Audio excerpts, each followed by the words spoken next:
Hola, ¿qué tal? Muy buenos días, buenas tardes, buenas noches, depende de cuándo estén revisando el material en la plataforma de YouTube o en la plataforma Educatic. Esta es la 12ª sesión de teoría, bueno, de imagen y discurso audiovisual. Tenemos un tema interesante respecto de la morfología de la imagen. Y en esta parte, bueno, antes que nada les doy la bienvenida a quienes nos asisten. Brandon Rodríguez Ortega, Eric Monroy, Héctor Camilo, Juan José, Carly Flores, Mónica Jimena, Uriel Zamora y mi mano derecha, Marisol Morales. En esta sesión vamos a ver algunos aspectos técnicos.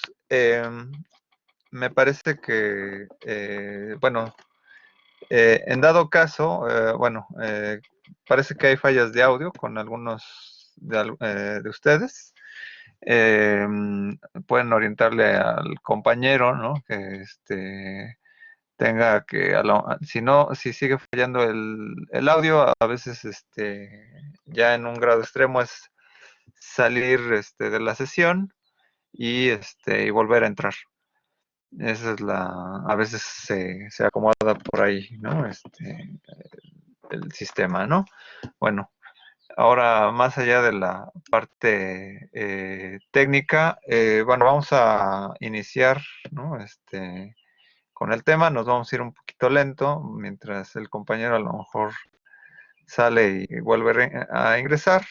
Les recuerdo que este tema viene en consideración de lo que estábamos viendo ya de la unidad 3.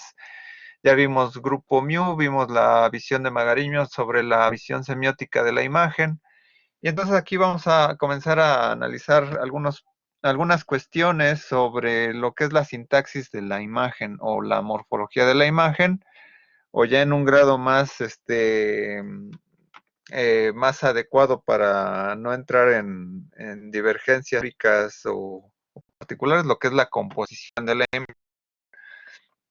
Algunos de estos elementos quizá ya más o menos intuitivamente algunos los conozcan, o en su defecto la dimensión del color a lo mejor ya la comenzamos a ver.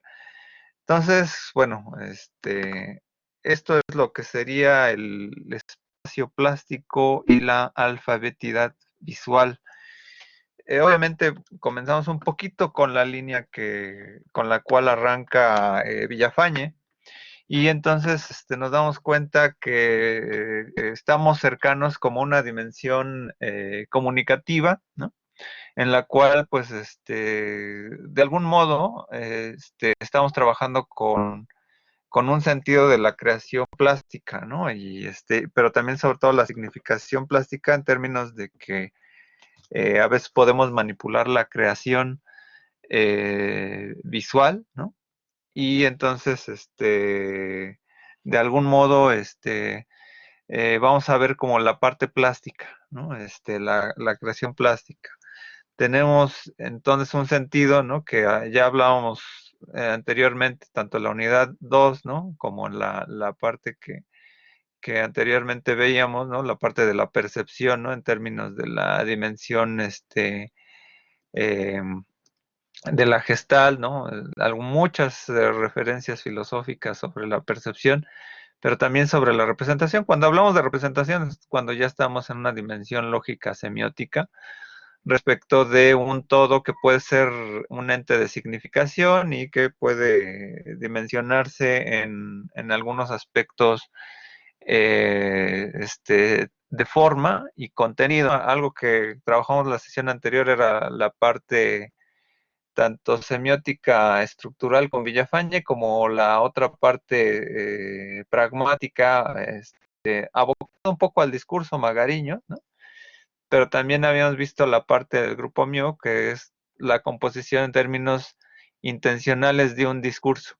Entonces ese discurso se hace o se dimensiona, ¿no? Dentro de la parte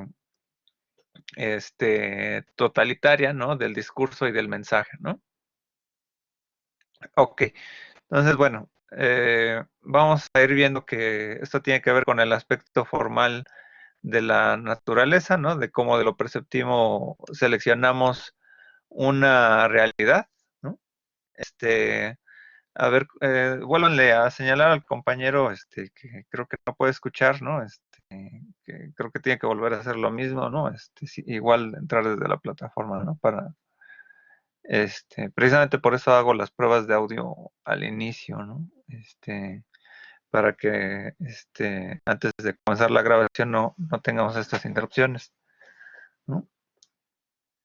Este, bueno, de algún modo, aquí la parte, ¿no? En donde vamos a ver el orden lógico, ¿no? O de sentido a a la composición, ¿no? Le damos un sentido lógico, ¿no?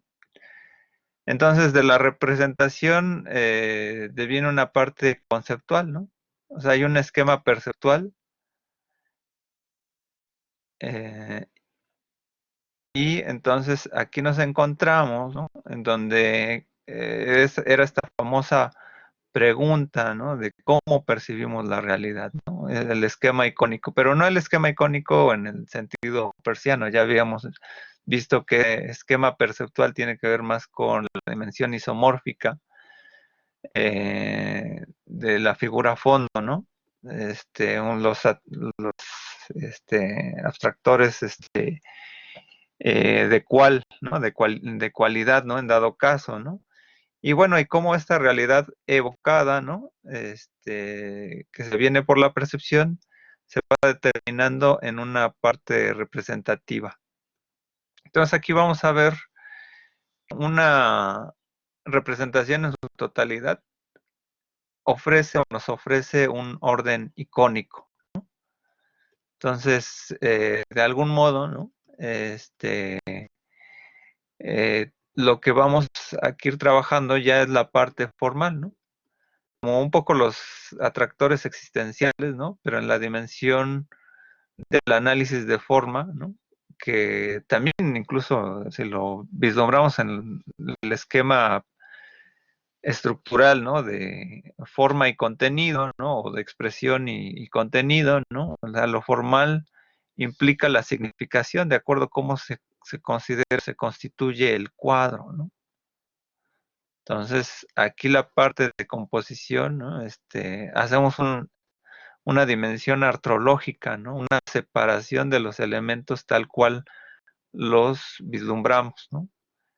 Por eso, en el esquema semiótico, ¿no? En esta tradición persiana, ¿no? Hago mucho referencia a la parte de la escalera, ¿no? De la sustancia al ser, y luego descomponemos reflexivamente qué es lo que pasó lógicamente para que yo constituyera, ¿no? Un significado totalitario, ¿no? Que me determine una significación específica. Aquí, bueno, como bien arranqué la sesión, ¿no?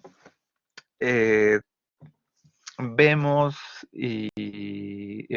que hay estos problemas de conceptos, ¿no? Sé que ahora está mucho en boga hablar de hermenéutica y de cuestiones simbólicas, ¿no? En donde de algún modo pues se quiere buscar fuera del texto, ¿no? Una significación, ¿no? O sea, como si necesito compararlo con otro texto para encontrar el significado de ello, ¿no? Digamos que ese es un proceso inmanente de la interpretación, ¿no? Pero en ello hay una divergencia muchas veces con los conceptos, ¿no? Sobre todo cuando hablamos de arte o de creaciones visuales, ¿no? ¿Cómo es que podemos usar entonces estos términos que derivan del lenguaje verbal, ¿no? Como el aspecto morfológico, el aspecto sintáctico, el aspecto gramático. Aquí de algún modo nos confrontamos un poco a la divergencia entre de composición, ¿no? Para los puristas, ¿no? Pero para los que nos abocamos a la semiótica, desde el aspecto formal, ¿no? La búsqueda aparente de una sintaxis o de una gramática, ¿no? Pero es una manera de llamar al fenómeno, ¿no? Porque nuestro lenguaje Nuestro lenguaje franco es la lengua verbal y de la lengua verbal generamos todo lo que es la teoría del lenguaje. Sabemos que hay otros tipos de lenguajes, ¿no? Para los más puristas el lenguaje solamente es verbal. Para las metáforas de otros sistemas de lenguaje, pues bueno, puede ser el visual, táctil, olfativo, etc., el lenguaje de las computadoras, lo que sea, ¿no? Pero lo vemos imagen y semejanza del lenguaje, ¿no? Y del lenguaje verbal, ¿no? Entonces, esta dimensión, ¿no? Que atendemos, ¿no? Pues bueno, aquí es muy referido el texto de Adondis, ¿no? Entonces, pues bueno, ¿cómo hablar de sintaxis, ¿no? En este sentido, ¿no? Entonces, para Dea Dondis, ¿no? Que es una investigadora de Massachusetts, ¿no? La sintaxis solamente puede significar la disposición ordenada de palabras en una forma y ordenación apropiadas y que se definen reglas y lo único que vamos a hacer es de aprenderlas, usarlas inteligentemente. Entonces, si esto lo aplicamos, bueno, a la afectividad visual, ¿no? Implica la disposición ordenada de las partes y sigue el abordaje y el proceso de composición con la inteligencia, saber cómo afectarán las decisiones compositivas al resultado final. ¿Qué quiere decir esto? Que cuando tenemos un esquema determinado visual, ¿no? Vamos a darnos cuenta, ¿no? Que hay elementos formales de la composición de un todo, ¿no? Bueno, aquí falló un poco la conversión de la imagen, ¿no? Del programa de Blackboard, ¿no? Ah, con la diapositiva, ¿no? Quemó un poco la imagen, pero voy a leer lo que está enfrente de la diapositiva, ¿no? Porque bueno, aquí la parte semiótica alcanza la parte de la creación, la significación de un mensaje e incluso vislumbra las acciones que puede tener la producción visual. O sea, aprendemos un poco la formalidad de los elementos para que en algún momento podamos analizar o en su defecto podamos también crear, ¿no? Entonces, para Dondis, conocer estos elementos de la creación, ¿no? Servirán un poco para hacer una especie de análisis o de descripción analítica de cualquier objeto que veamos, ¿no? Y por eso, pues bueno, Dondis comienza con la parte del punto, la línea y el contorno, entre otros, ¿no? Ella señala también la escala, ¿no? Y la textura y el color. Para Villafañe, pues van a ser solamente 6, ¿no? Plano, bueno, punto, línea, plano, forma, color, textura, ¿no? Ahorita la sesión de hoy es que vamos a ir eh, explicando cada uno de estos elementos, ¿no? Quizá la parte de color, como ya tuvimos una sesión, vamos a saltar rápidamente y no vamos a lo mejor detenernos tanto, pero sí a lo mejor en algunas partes complementarias que señala el texto de Jan Costa, ¿no? Ok, bueno, otra vez me quemó aquí la imagen, ¿no? Es terrible, ¿no? Pero bueno, este, o si no, bueno, muestro, voy a mostrar la presentación PowerPoint, ¿no? Desde el programa. Creo que será más fácil, ¿no?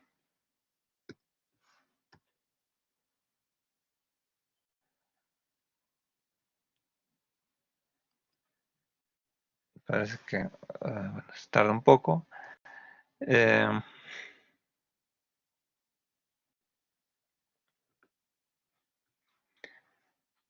Problema aquí con la configuración. Un momentito mientras me abre esto.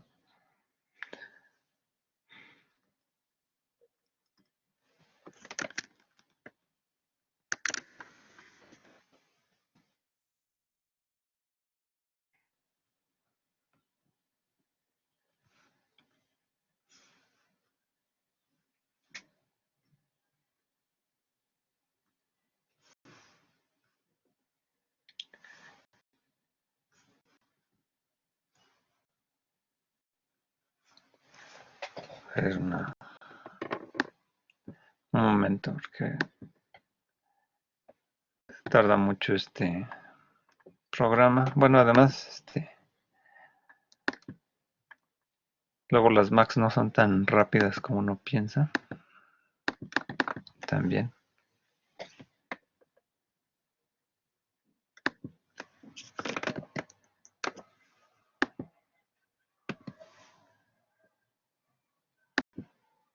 Ahí va.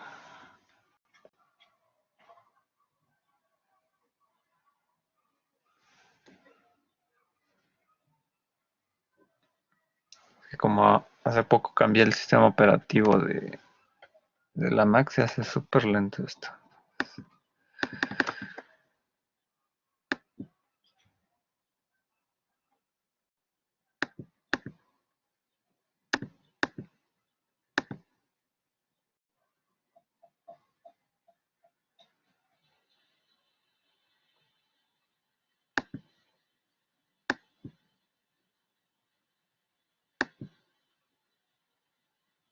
No, parece que no. Híjole, está complicado esto.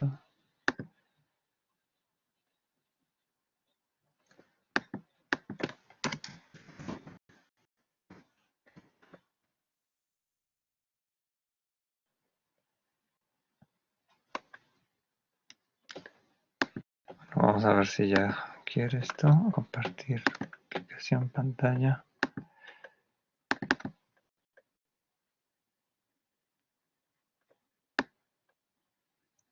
Y listo. Ok. Vamos a ver esto. Bueno. Para Villafaña el punto, bueno, vamos con el primer elemento, ¿no? El punto, el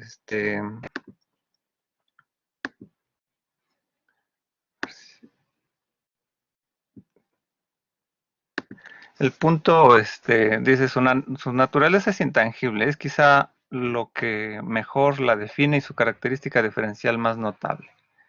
No resulta necesaria la presencia gráfica de un punto para que éste actúe plásticamente en la composición. Quizá que esta es la parte fenomenológica más abstracta, ¿no? Porque un punto es quizá a veces en la búsqueda también gestaltista o buscar la gráfica más esencial, es algo intangible, ¿no? O sea, no podemos coger un punto y mostrarlo, ¿no? Pero lo entendemos por su conceptualidad, ¿no? Incluso dentro de la forma, ¿no? O sea, podemos entender que es un punto de referencia, ¿no? O sea, nos llama la atención algo, ¿no? Pero a veces es algo que, por ejemplo, podemos vislumbrar, ¿no? Como una parte dimensional del cuadro, ¿no? Aquí tenemos, por ejemplo, de un rectángulo, pues 4 puntos, ¿no? ¿No? Aparentemente, ¿no? Pero bueno, digamos que esa es una parte dimensional, ¿no? Para Dondis, se plantea desde los componentes visuales en la composición, ¿no? Implican ya lo que serían las técnicas visuales, es la parte final que vamos a ver hoy, que es un poco para ver los acomodos entre armonía y contraste, etcétera. Pero hablar de toda una relación interpretativa de un cuadro ya me habla de que cuando yo estoy viendo un esquema, ¿no? Algo me llama la atención, ¿no? Incluso aquí a nivel visual, ¿no? O sea, por ejemplo, podemos ver que aquí hay algunos elementos, ¿no? En el cuadro, que son adornos, etcétera, pero pues bueno, mi atención puede centrarse en lo que es el texto, ¿no? Entonces aquí lo que vamos a ir viendo, ¿no? Es que van a haber varios puntos dimensionales que vamos a ir trabajando, ¿no? O sea, puede ser el punto como una composición estructural, ¿no? Algo abstracto, como también señalaría muchas veces Kandinsky, ¿no? O que esté implicado por una vinculación como lenguaje y significación desde lo que es la gestal, ¿no? O sea, las fuerzas cohesivas y las que se oponen, ¿no? Las segregadoras, ¿no? Entonces nos llama la atención la dimensión de figura-fondo. Entonces aquí hay varios puntos, ¿no? Esenciales que son aparentes, ¿no? el punto es una cuestión aparente, ¿no? Y es una dimensión muy tautológica de la forma, porque se entiende por forma, no una sustancia, ¿no? Entonces aquí tenemos aquí un punto geométrico, ¿no? Y si lo aplicamos en un punto geométrico del cuadro, ¿no? Significa que, bueno, está encerrándose una determinación aquí en el centro, ¿no? Mi atención se fija aquí, ¿no? Entonces, aquí aparentemente yo tengo una dimensión de dos elementos, ¿no? Que más o menos me permite vislumbrar, ¿no? Mi atención, ¿no? A ese elemento de significación.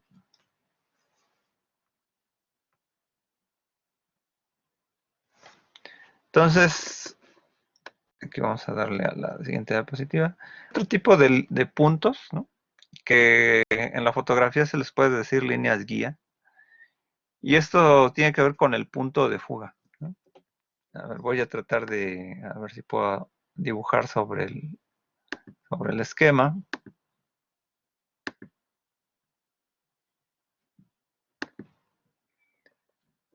A ver.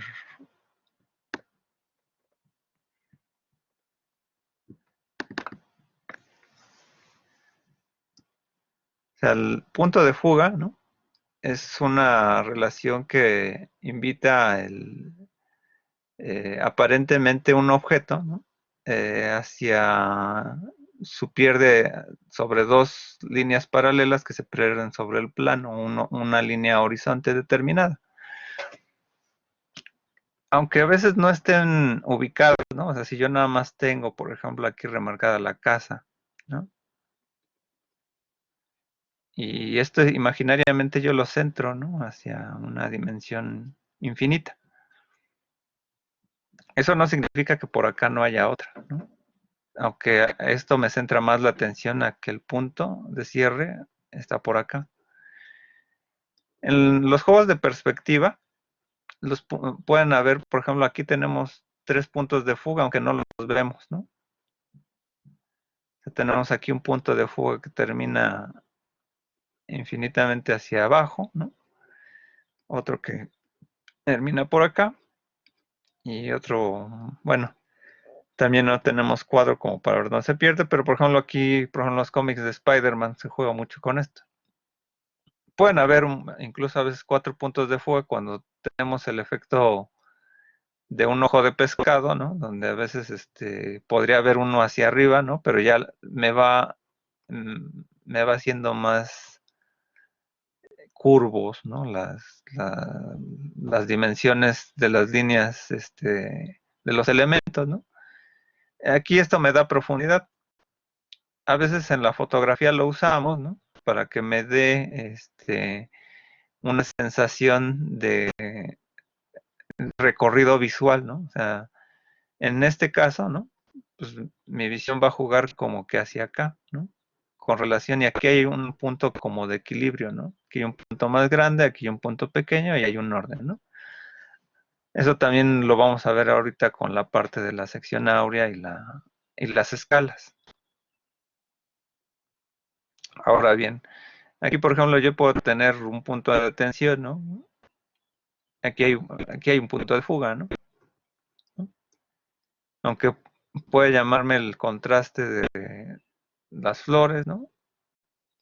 Que hay un punto, aquí juega muy bien con la parte del punto, ¿no?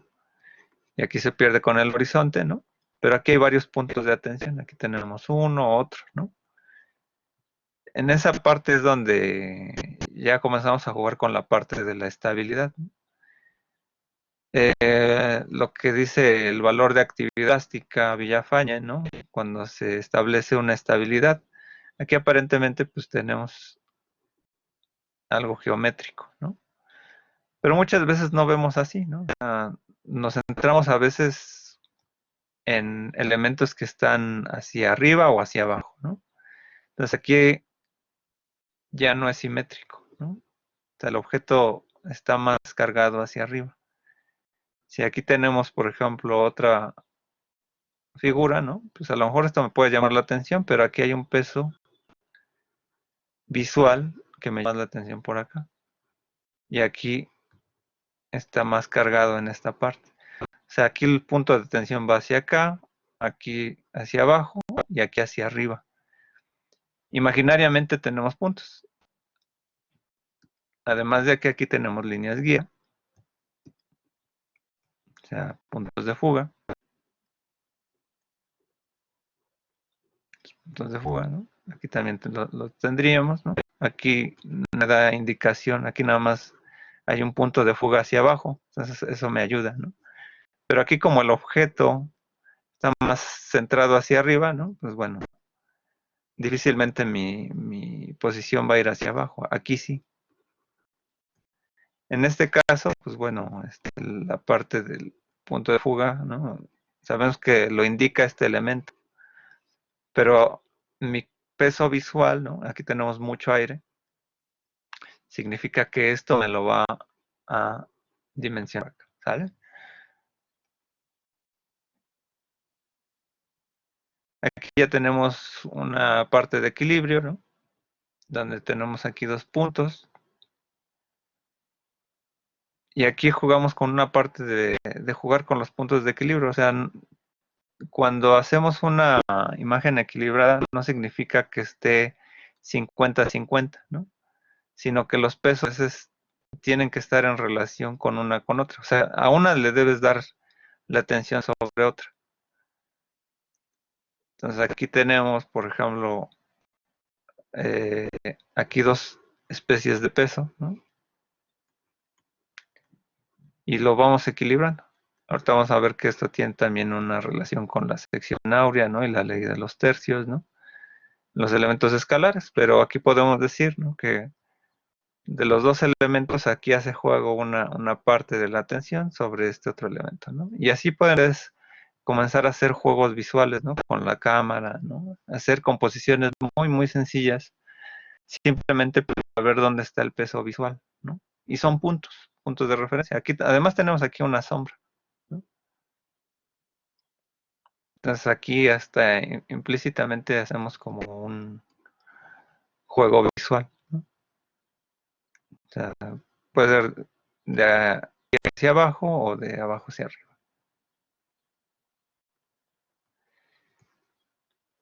Ahora bien, ¿no? Aquí, como obviamente son elementos formales, ¿no? O sea, ya sabemos que si que metafísicamente, ¿no? Si ampliamos todos estos elementos, pues más vamos a tener haces de luz, ¿no? Etcétera, ¿no? Pero aparentemente me llaman la atención toda esta serie, ¿no? De elementos punteados, ¿no? O sea, sabemos que no son puntos reales, ¿no? O sea, porque bueno, ahí precisamente vienen las paradojas, si un punto es real o no, ¿no? O sea, es un punto real en términos de que me llama la atención, ¿no? Y aquí hay un seguimiento. Entonces, terminamos aquí. O sea, también es un punto geométrico, ¿no? Está centrado acá. Pero cuando jugamos, ¿no? Precisamente en esta dimensión metafísica, ¿no? De ampliar los elementos, ¿no? El impresionismo por lo regular jugaba mucho con esta ilusión de punto, como lo hace también las fotografías, ¿no? Con los ASA, ¿no? Y un ISO 800 o un ISO 1200, ¿no? Y así en los pequeños cristales de plata, ¿no? Entonces, digamos, la pintura de esa época, el siglo XIX, hacía alusión a todo este puntillismo, ¿no? Y aquí por cantidad de yuxtaposición vemos la totalidad. O sea, este también es un elemento que si comenzamos a fraccionar este cuadro, ¿no? Pues lo único que vamos a tener son puntos. Pero lo que nos ayuda a entender es precisamente los elementos de forma, ¿no? Llegamos al mismo elemento, ¿no? O sea, ¿qué es lo que me llama la atención? A ver, tenemos una pregunta. Karen Telles, ¿no? Tengo una duda. En la lectura dice, dependiendo de la variación, el punto se convierte en superficie. Se refiere a lo que está... Sí, precisamente. Cuando en una composición, o sea, aparentemente, aquí tenemos alrededor de elementos, o sea, si amplificamos cada uno de estos puntos es como una forma ya determinada, ¿no? El punto se pierde, ¿no? O sea, no es, muchos imaginamos que el punto es como un círculo, ¿no? Pero aún así el círculo, ¿qué forma tiene, no? O sea, amplificamos un círculo y tiene muchos elementos extraños, ¿no? En su particularidad, ¿no? O sea, y en esa parte, cuando hacemos la amplificación, esta es como una amplificación metafísica, donde la forma gana, ¿no? Y entonces eso se puede volver una dimensión de plano, o sea, o de contorno, ¿no? Pero antes de ello pasa por líneas, o sea, que es el elemento consecuente, ¿no? O sea, es una superficie, ¿sí? En términos de que todo, el todo, ¿no? De hecho es como una figura retórica, una silepsis, ¿no? El todo a veces se puede componer de diversos elementos, ¿no? Que no sabe si es uno o son muchos, o sea, si la totalidad está determinada aquí es una suma de puntos, ¿no? O es una composición llena de puntos, ¿no? Entonces ahí es una paradoja, es como cuando hacían ese juego, ¿no? En la primaria o la kinder, ¿no? De cuánto es un montón de arena más otro montón de arena. Este, tiene varias respuestas, ¿no? O sea, un montón de arena puede ser uno en la unidad, ¿no? Pueden ser dos montones o estás viendo todas las partículas que componen la arena, ¿no? O sea, ahí se da un elemento de yuxtaposición en la totalidad, ¿no?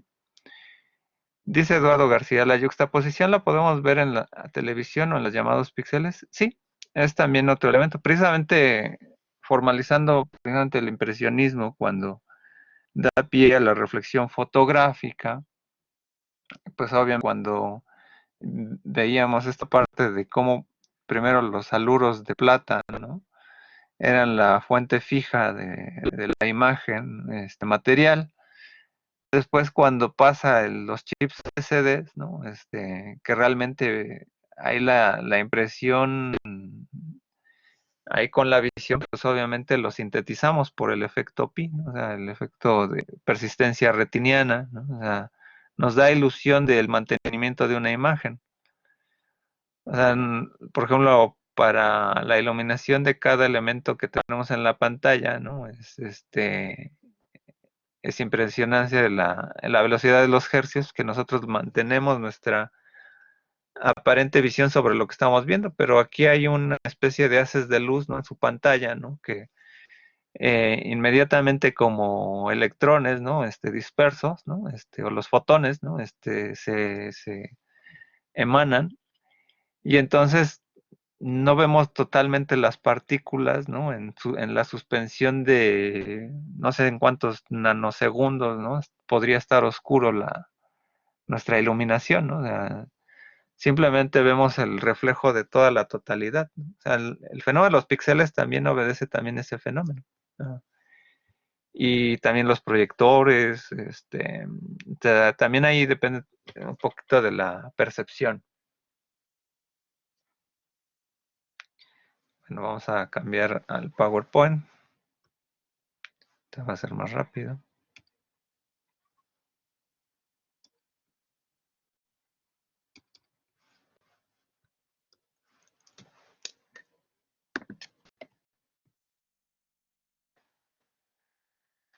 La línea, ¿no? Para Villafañe, bueno, vamos a entrar ahora a la parte de la línea, que es el segundo elemento morfológico, ¿no? Su naturaleza es muy similar a la del punto en cuanto que, igual que aquel, no necesariamente requiere de la presencia material en la imagen para existir fenomenalmente. Viene también de propiedades inductoras y una naturaleza sinestésica, o sea, la completamos intuitivamente. O sea, por ejemplo, aquí tenemos unas figuras redondas, ¿no? Aquí tenemos una malla cuadricular, por eso en la traducción de Blackboard, pues no lo logró identificar, se ve feo, ¿no?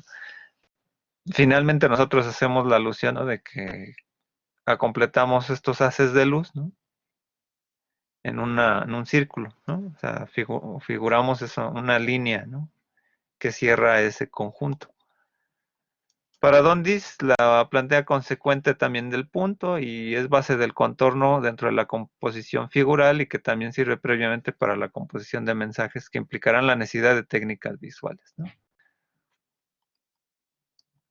Aquí tenemos lo que son las líneas, ¿no? Tal cual a veces las podemos entender casi desde el kinder, ¿no?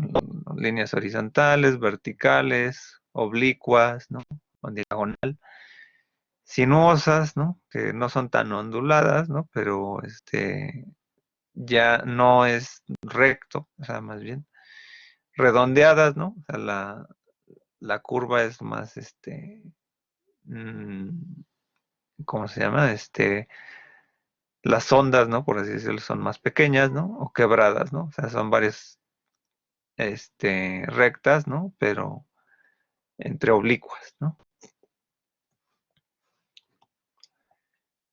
En artes visuales sirve para aterrizar ideas imaginarias de un proyecto como técnicas previsualizaciones.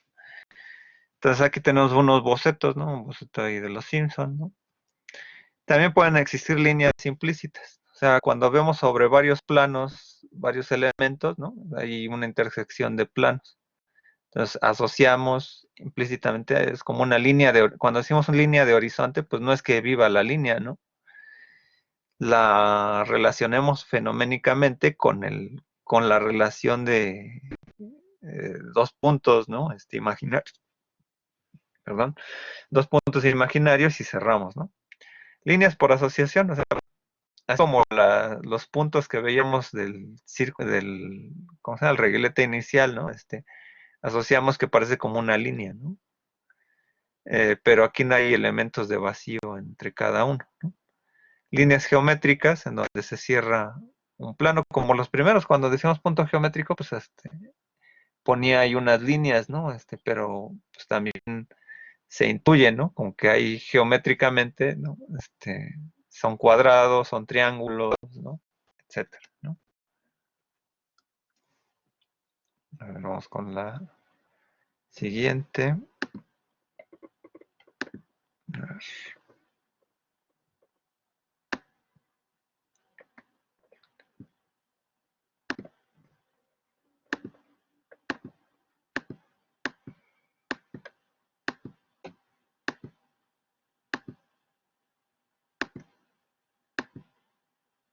Ahí en el dibujo muchas veces, no sé, los que supongo que en la secundaria no sé si les gustaba, por ejemplo, dibujar con la pluma Bic, ¿no? Atrás de sus cuadernos, ¿no?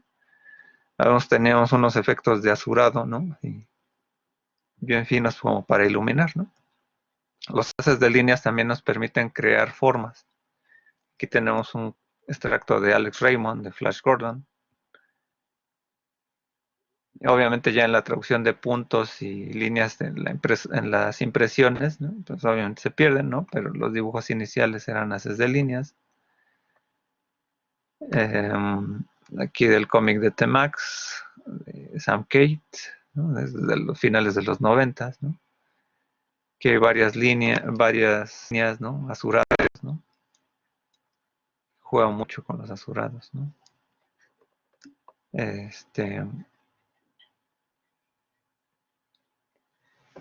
Vicente, dice, a ver,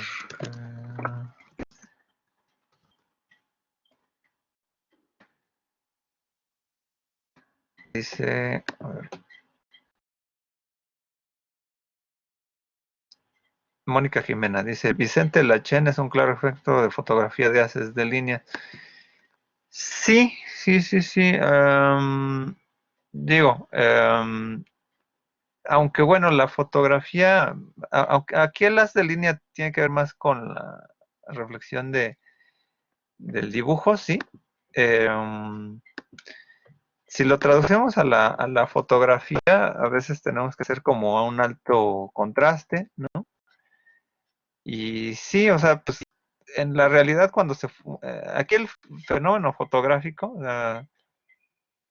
sí juega, ¿no? Por ejemplo, tiene algunas fotografías, ¿no? De objetos, ¿no?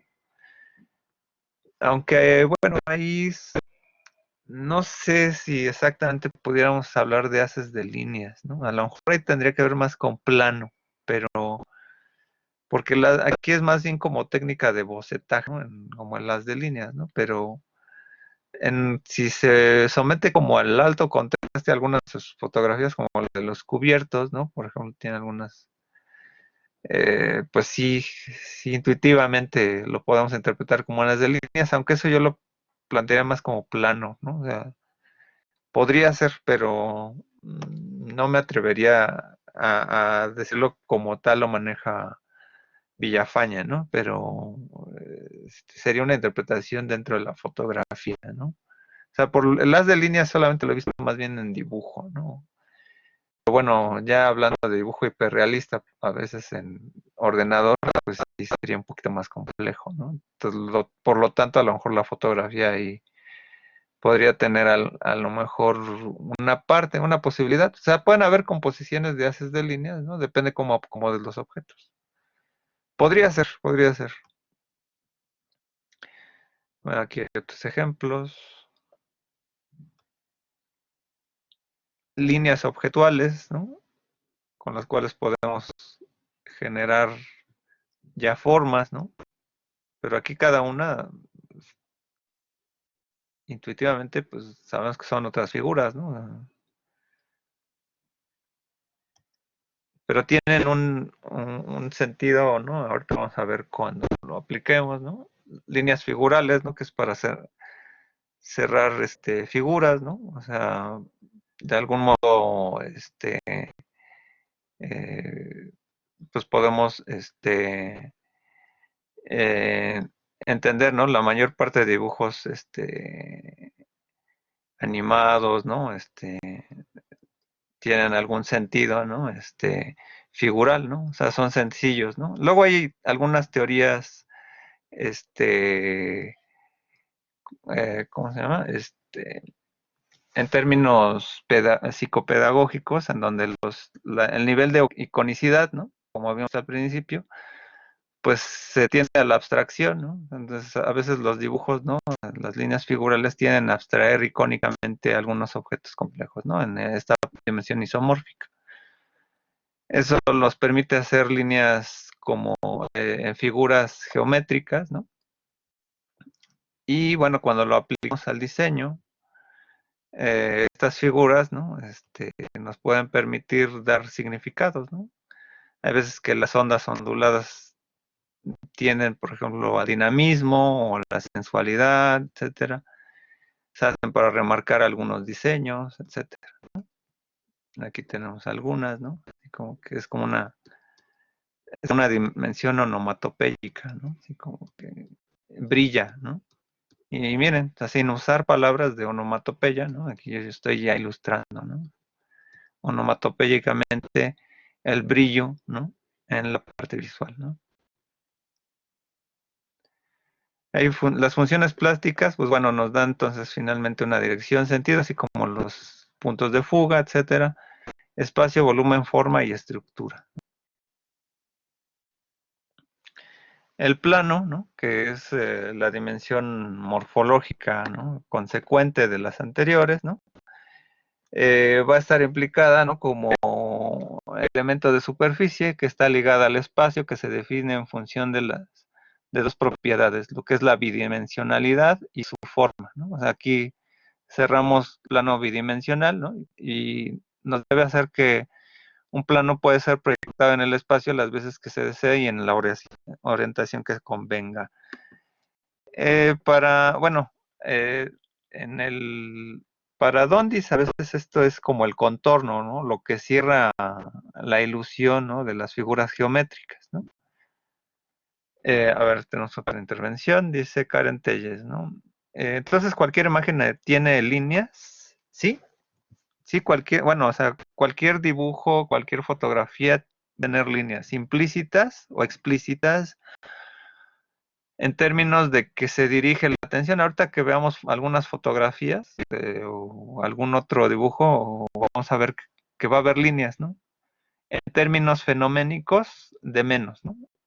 O sea, Y eso es lo que va a hacer cuando hagamos nuestros análisis, ¿no? De cartel o nuestra explicación de cartel o en algún momento, ¿no? O de cualquier elemento visual, tenemos que señalar con todo este vocabulario una alta denotación, ¿no? Una alta descripción en el sentido de cómo se están acoplando los elementos que estamos observando, ¿no? O sea, aquí hay una línea, a lo mejor puede ser por intersección, puede ser figural, puede ser implícita, o sea, puede ser geométrica, y ahí es donde podemos ir dimensionando claramente cómo funciona.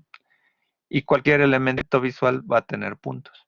Entonces, se van complementando, son dimensiones, ¿no? Hay veces en que hay ejemplos con los cuales, bueno, eso es cuando clásico recurso de examen, ¿no? Entonces, donde siempre preguntaba, bueno, de los siguientes elementos, a ver, justifica puede ser punto, línea, etcétera, pero justifícalo bien, ¿no? O sea, decir, pues aquí puede haber un plano, ¿no? Como la figura de el Homero, ¿no? Como boceto hay una forma, ¿no? Plástica de plano, pero hay una línea de contorno. El plano puede ganar, ¿no? Entonces también depende cuál sea la explicación que tengamos, ¿vale? El plano muchas veces se figura más dentro del plano cubista, porque es el género pictórico que a veces trata de dimensionar la función plástica como si fuera un plano. Aquí no hay que confundir dimensión visual como de plano fotográfico, ¿eh? Eso es un poco lo que hacía alusión en el texto de Villafañe, ¿no? El plano fotográfico, pues a veces tiene que ver con el shot, ¿no? Medium shot, tree shot, no. Esto del plano en términos pictóricos tiene que ver con el cierre de los elementos. Aquí tenemos varios, ¿no? Por eso, viendo, por ejemplo, la fotografía, a ver si la puedo conseguir acá en internet, ¿no? Ok, creo que sí. Este, Voy a compartir, por ejemplo, esta fotografía de,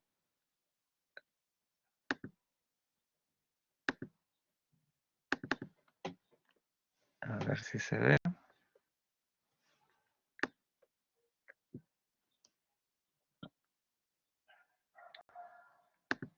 de Vicente Lachen, ¿no?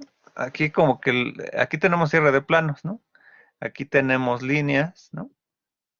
Aquí el punto de atención, ¿no? Es un punto geométrico, porque está aquí en el centro, ¿no? Y pues, como la totalidad se pierde, ¿no? Pues el punto es toda esta totalidad.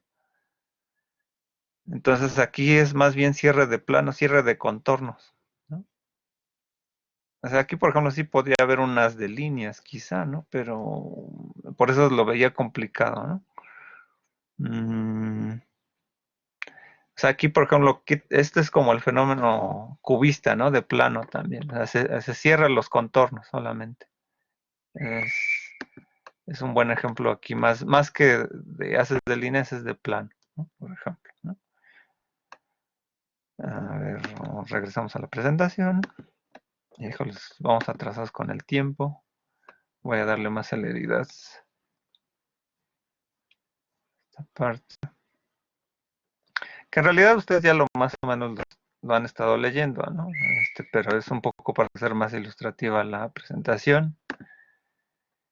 Y bueno, llegamos al plano de la forma, ¿no? Que es la forma es lo que da sentido a los objetos que vemos, pero depende de una parte de nuestro bagaje conceptual, muy parecido a lo que dice de Adorni sobre la inteligencia visual o repertorio de la memoria. En ese sentido, una serie de líneas y contornos puede evocar una paloma, una persona, un árbol, ¿no? O sea, ya cerrando la parte del contorno, ¿no? Le damos forma en términos de dimensión. Aquí implica a lo mejor mucho cómo nos engaña a la vista, ¿no? En palabras de Villafañe es un elemento de naturaleza híbrida a medio camino entre lo perceptivo y la representación, que no en vano reconocemos gracias a patrones de forma que nos almacenamos en nuestra memoria y que nos permiten identificar los objetos en nuestro entorno. Es necesario, por tanto, distinguir entre la noción de forma estructural o simplemente estructura y la de forma.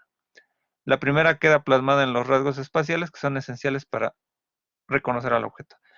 Esta parte de forma, pues está muy implícito lo que veíamos de figura fondo, ¿no? Por eso aquí tenemos una figura también de figura fondo, que le doy atención a cada elemento, ¿no? Por lo tanto, es necesario distinguir entre la noción de forma estructural o simplemente estructura y la de forma, ¿no? O sea, la de noción estructural sería el todo, ¿no?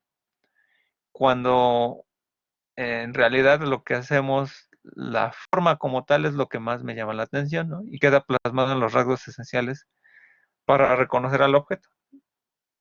O sea, que es como llegar al abstractor existencial quizá, ¿no? O icónico simplemente, ¿no? En términos de una dimensión, la figurosidad, pues, ¿no? O sea, y aquí tenemos aquí una figura a fondo, parece que es agua, pero ahí son personas, ¿no? Para dimensionar la forma, pues se extiende entonces aquí lo que es la dimensión estructural y completiva, ¿no? Por ejemplo, es la figura en tercera dimensión, ¿no? O sea, donde aquí más allá de cerrar el contorno, ¿no? De alguna manera, ¿no? Hace la alusión en que la forma ya me da una apariencia formal, ¿no? Es decir, términos de figura a fondo, ¿no? En términos de movimiento, o sea, es lo que da pie a mi bagaje mental, mi bagaje conceptual, para interpretarlo de una manera, ¿no? Aunque aquí tenemos, pues la pantalla que tienen ustedes es de 2 dimensiones, ¿no? Es bidimensional, pero nos juega la mente, ¿no? En que aparentemente jugamos, ¿no? Con la dimensión de espacio, ¿no? O sea, como si fueran varios planos, ¿no? Y aquí ese es el engaño y la ilusión. Forma por escorzo, ¿no?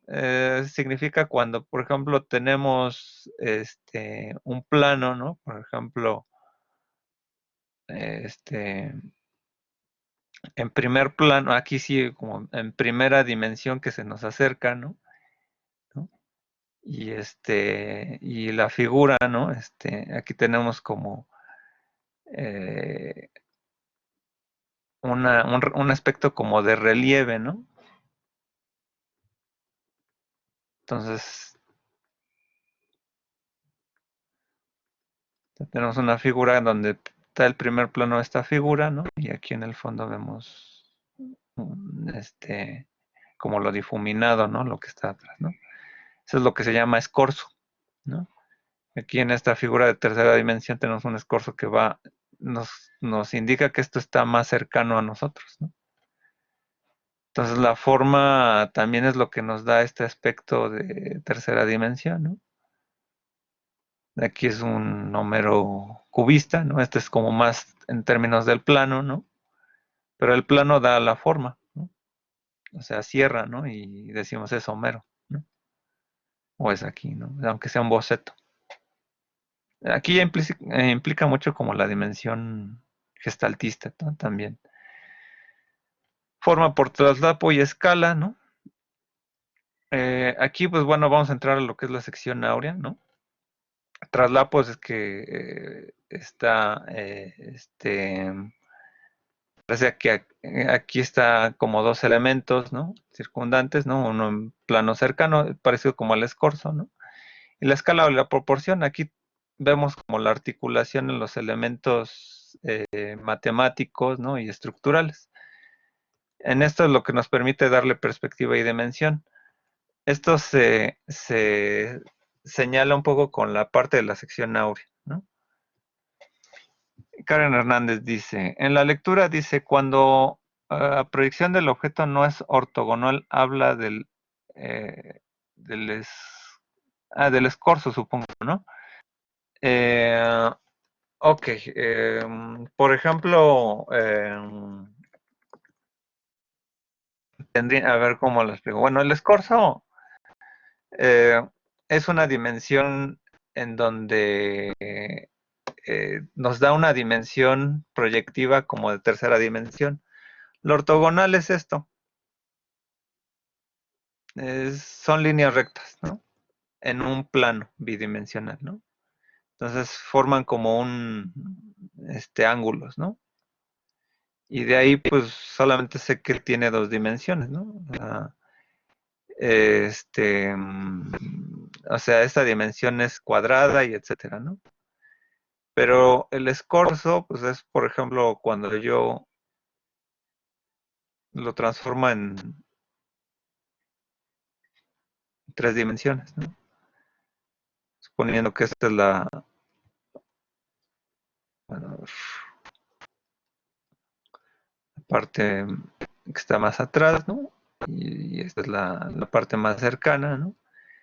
Este, entonces, cuando no es, lo que quiere decir es que cuando no está bidimensionalmente, está hecha en 3 dimensiones, simplemente, ¿no?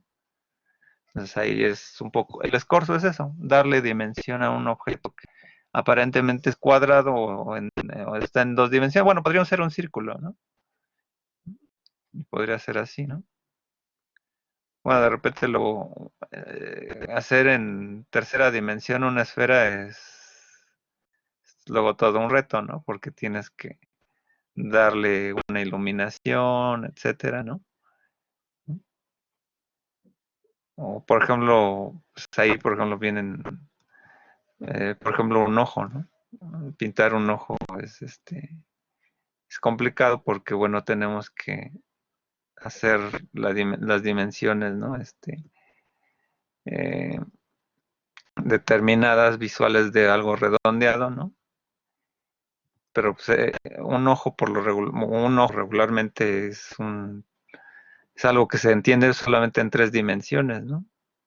Además es redondo, ¿no? Y tiene una perspectiva determinada, ¿no? Entonces esa redondez, ¿no? Pues la hacemos más compleja, ¿no? Y ya de hacer simplemente un ojito así, nada más con un puntito, ¿no? A darle, por ejemplo, todo lo que es ¿cómo se llama? Una perspectiva, ¿no? ¿no?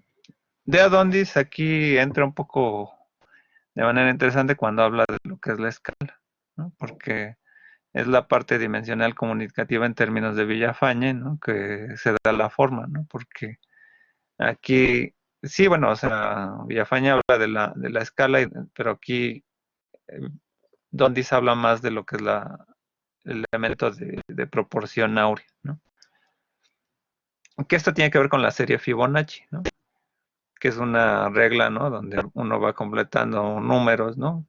Creo que la fórmula es uno más el anterior y así vas llenando el cuadro, ¿no? Uno más uno son dos, dos más uno son tres, ¿no? Tres, tres más dos, cinco, ¿no? Y así es como un ocho, ¿no? Ocho más cinco, 13, ¿no? Etcétera, ¿no? Y entonces lo que luego, la proporción matemática de esto es que cuando comienzas a dividir el uno sobre el anterior, va a llegar a una base determinada. Entonces, hay un momento, ¿no? En que el número de oro comienza, creo que a partir cuando llegas al 233, ¿no? De esta escala, ¿no?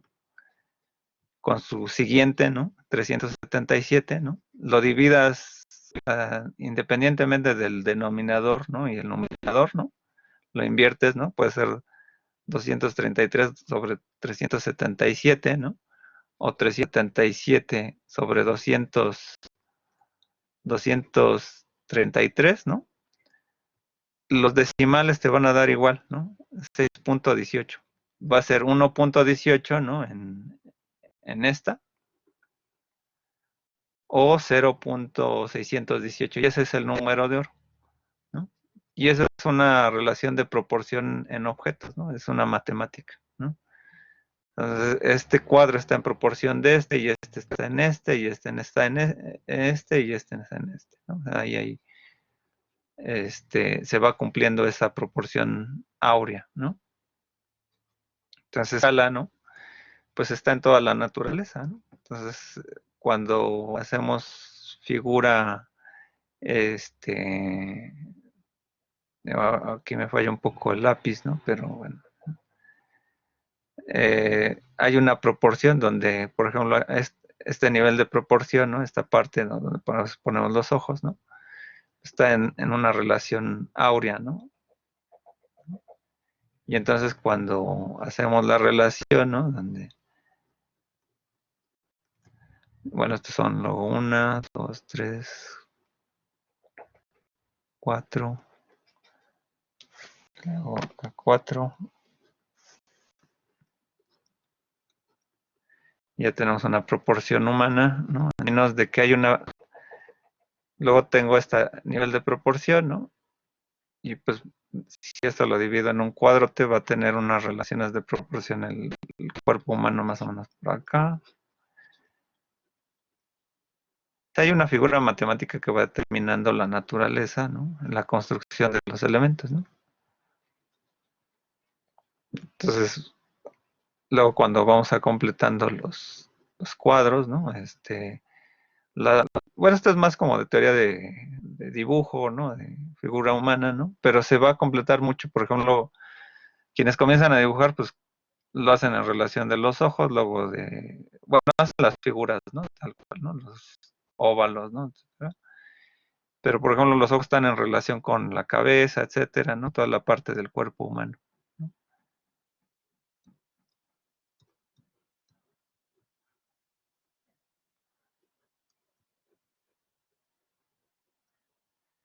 Y pues eso es más como incluso de análisis anatómico, ¿no?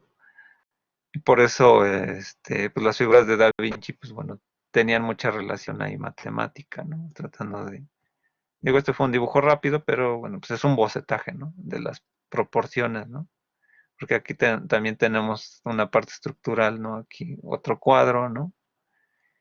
Este, y este cuadro está en relación a este, ¿no? Y toda esta totalidad, y toda la totalidad está en relación al cuadro siguiente, ¿no? Ahí es mucho el juego de lo que es la escala, ¿no?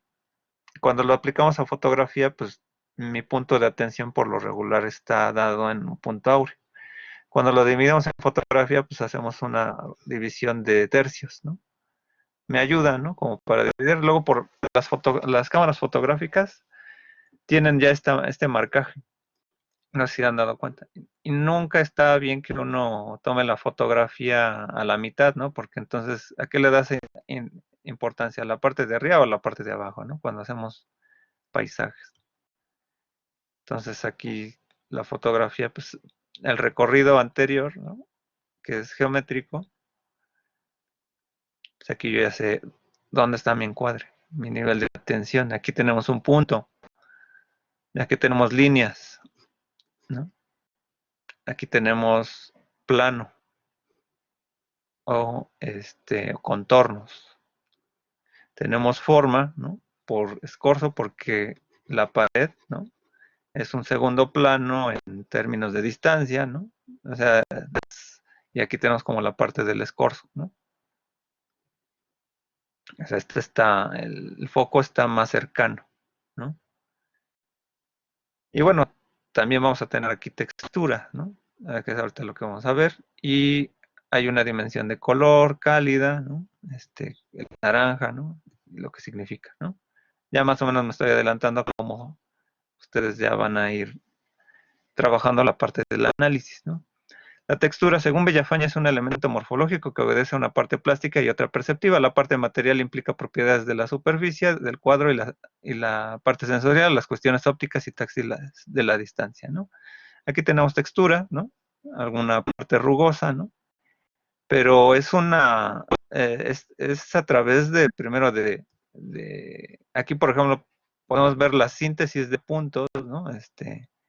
Por yuxtaposición, pero me dan líneas, ¿no? Que aquí gana más la parte de líneas, ¿no? O sea, no hay un punto que me llame la atención.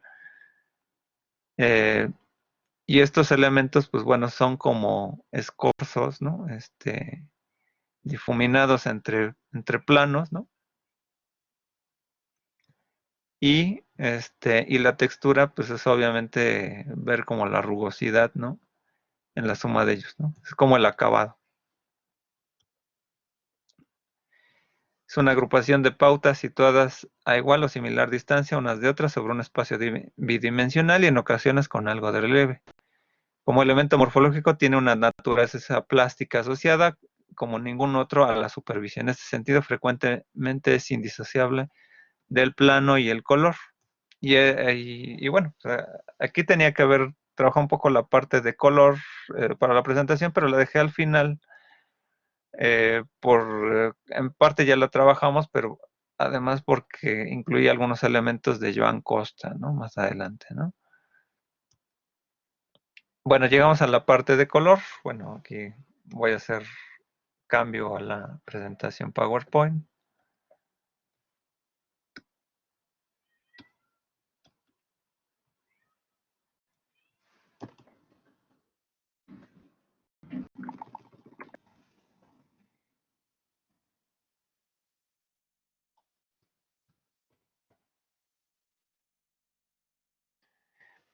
Para Villafaña el color es una experiencia sensorial que se produce gracias a una emisión de energía luminosa, ya lo vimos en la clase de luz y color, la modulación física de que la superficie de los objetos hacen de esa energía y al concurso de un receptor específico como la retina. La naturaleza plástica es compleja. Aquí lo que se va reforzando en Villafaña, lo que es la teoría aditiva y sustractiva, ¿no? A través de lo que es la fuerza de la luz o los colores pigmentarios, ¿no? Al principio habría que hablar de dos naturalezas cromáticas, el color del prisma y el de la paleta, ¿no? El color es luz o el de colores pigmentos. Y aquí, bueno, pues voy a ir adelantando, ¿no? Está ya recordatorio, ¿no?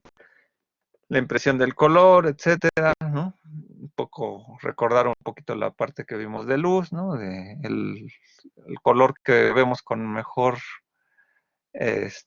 fuerza es el verde porque es el que está en medio del espectro lumínico. Esta dimensión con la luz, el espectro de onda, ¿no? La luz blanca, etcétera, ¿no? Etcétera. Esto le estoy adelantando porque ya nada más es ya lo vimos, ¿no? Pero nos vamos a detener ahora sí en Jan Costa, ¿no? Ahora es como una parte complementaria.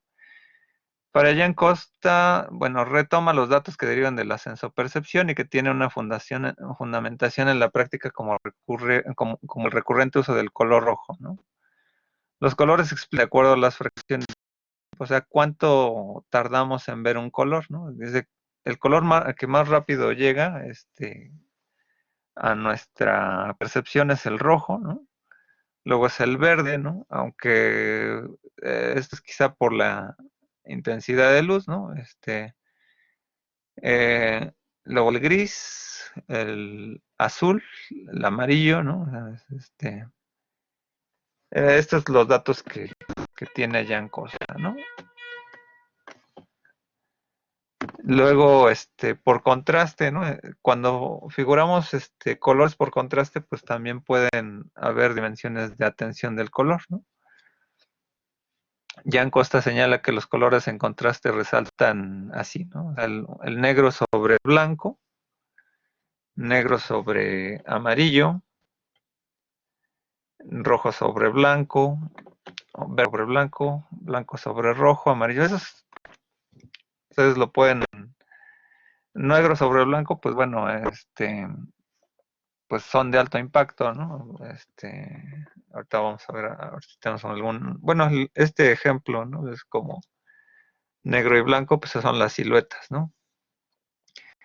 El negro sobre el amarillo, ¿no? Es como un contraste, ¿no? Digo, estos son un poco los datos de Jan Costa, ¿no? Hay un poco, yo a veces pensaba que era el rojo, ¿no? Sobre el negro, pero bueno, como Coca-Cola, ¿no? Pero pues el rojo por sí mismo llama la atención, ¿no? Pero así es como podemos ir viendo, por ejemplo, contrastes, ¿no? A ver,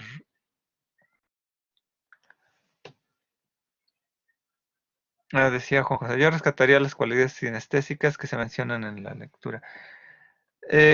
Bueno, ahí la dimensión de la sinestesia como tal, ¿no?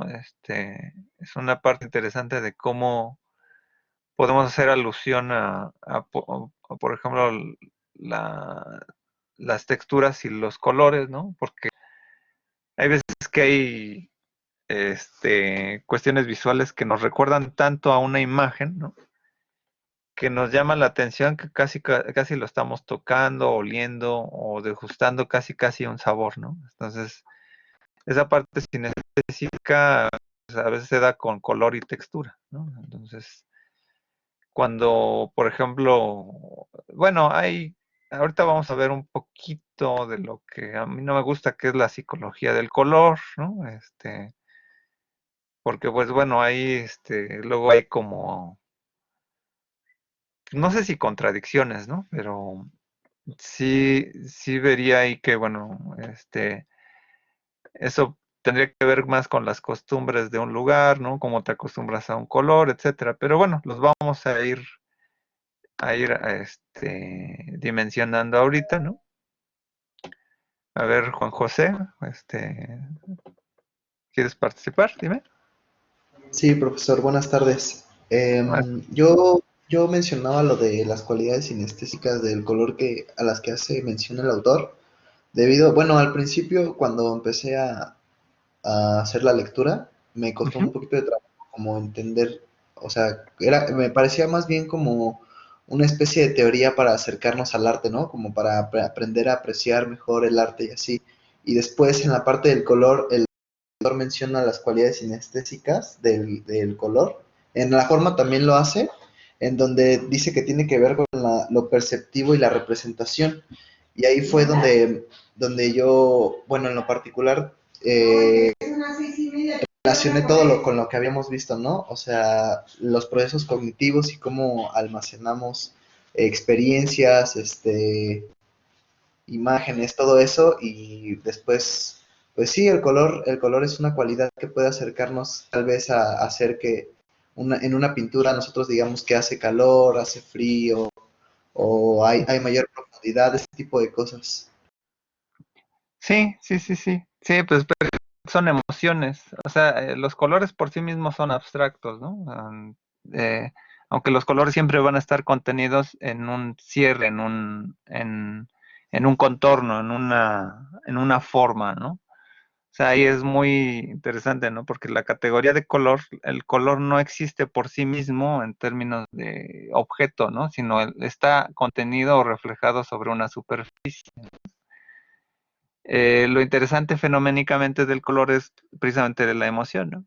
Ahí, por ejemplo, para ello, ahorita vamos a ver las diapositivas que inserté precisamente de lo que fue el intento un poco del siglo XIX, ¿no? De psicología del color, ¿no? Y que bueno, aquí retomar a Jan Costa poniendo ejemplos, ¿no? El texto de Villafañe no dilata mucho en eso. Por eso sí, bueno, siempre he dicho que a veces, cada curso a veces cambio la lectura. A veces es Villafaña, a veces es de Adondis.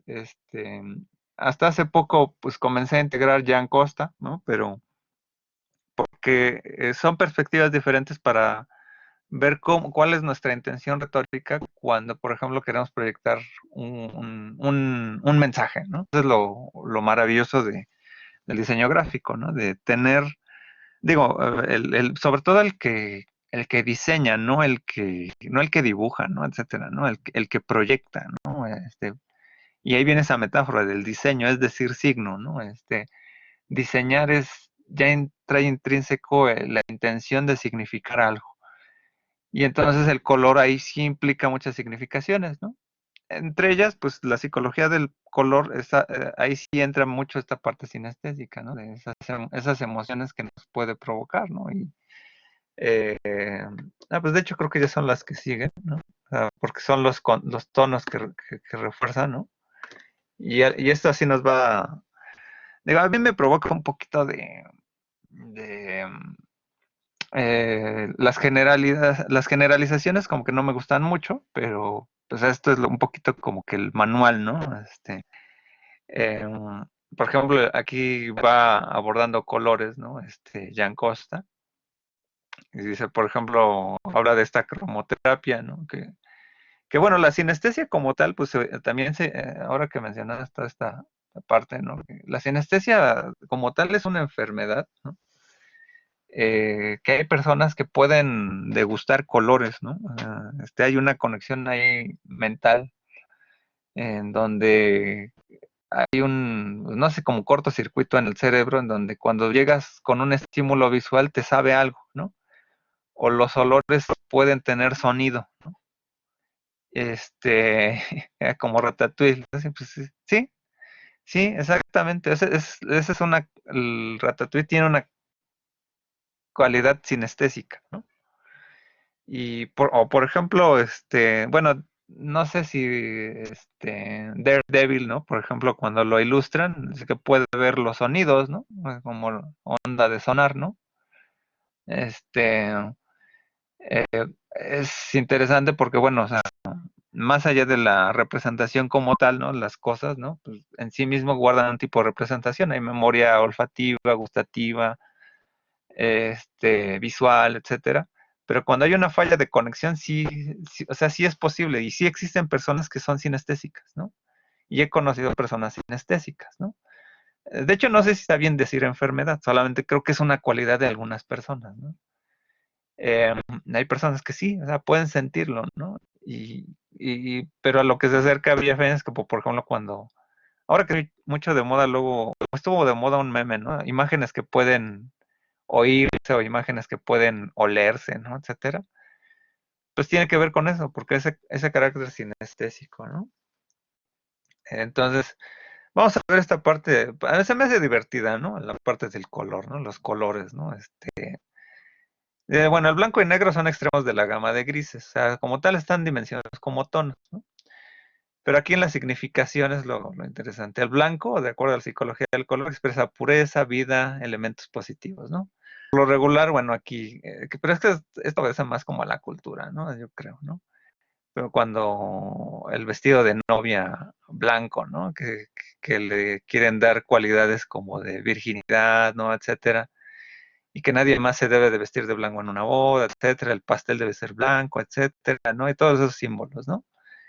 Pero pues bueno, hay una representación inmanente, ¿no? De vida, ¿no?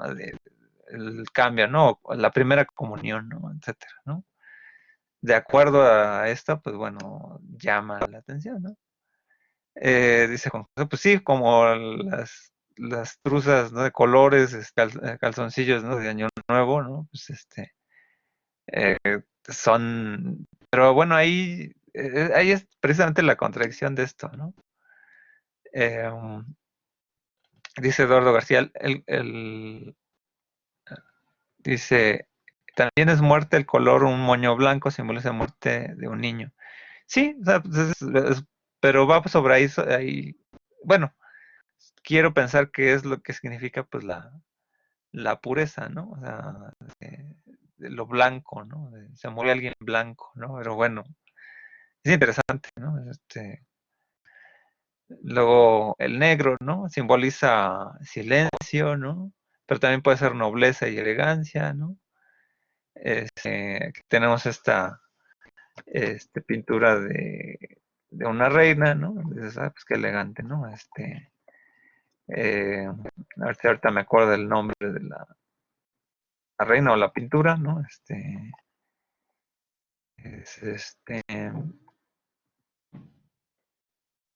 la tengo, María de Medici, es del Museo del Prado. Y pues o sea, es elegante, pero pues ahí está, no sé si estaba en un juego también de lo de luto, ¿no? Etcétera, ¿no? El gris, ¿no? Se toma como un punto neutro, indecisión, ausencia de energía, duda o melancolía, ¿no? Digo, una sala así, pues se puede ver elegante, ¿no? Pero pues sí, se puede sentir fría, ¿no? O sea, la luz es fría, ¿no? O sea, muchas veces, ¿no? Con una persona gris, ¿no? Es como... Pero ello ahí es más simbólico, cultural, ¿no? O bueno, según aquí la psicología, ¿no? El amarillo es calidez, violento, intenso, agudo y estridente, ¿no? Digo, en algún momento, digo, hay más cosas, ¿no? También puede ser amarillo enfermedad, etcétera. Este, y son cosas, ¿no? Así como que cuando, este, no sé, pues por ejemplo existen flores amarillas, ¿no? ¿no? Y decía que si regalas una flor amarilla, ¿no? A tu noviazgo es como tóxico, ¿no? Entonces, pues está raro eso, ¿no? Pero es una asociación, ¿no? Es por la intensidad, ¿no? De hecho, pues el amarillo pollo es así como que no lo quieres ver mucho tiempo, ¿no? ¿No? Porque refleja demasiada luz, ¿no? Quizá hay más bien lo cognitivo, pero bueno. Dice, ¿es verdad que el amarillo es de color preferido de los locos? Pues sí, son esas referencias de psicología del color, ¿no? Karen Telles, en la publicidad el amarillo lo utilizan para abrir el apetito. Dice Juan José, es el naranja con... Sí, por lo regular es el naranja el que más usan. Bueno, por ahí estaba un poco el Vox Populi, ¿no? De Vips y los asientos naranjas, ¿no? Estas motivan el apetito, etcétera, ¿no? Es un color que sigue, ¿no? Tiene más fuerza que la malla, pero tiene una posibilidad expresiva, dice Jan Costa. Pero sí, por lo que había yo leído de psicología del color, tiene motivación de apetito, estimula, pero tampoco quieres estar mucho tiempo por esa conexión que tiene con los amarillos. Es interesante, ¿no? Pero sí, lo mantienes un rato, etcétera. Pero puedes conjugar mucho una intensidad, o sea, puedes reflejar fuerza, intensidad, no así como el rojo, ¿no? Que ya tiene otro sentido, ¿no? Que bueno, aquí que es pasión, sangre, ¿no?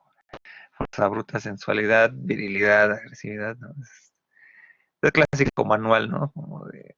Pero yo tendría mis asegúnes, ¿no? Aquí, ¿no? Atraer el amor en Navidad, precisamente lo que señalaban de los calzoncillos, ¿no? En Año Nuevo, ¿no? Precisamente, ¿no?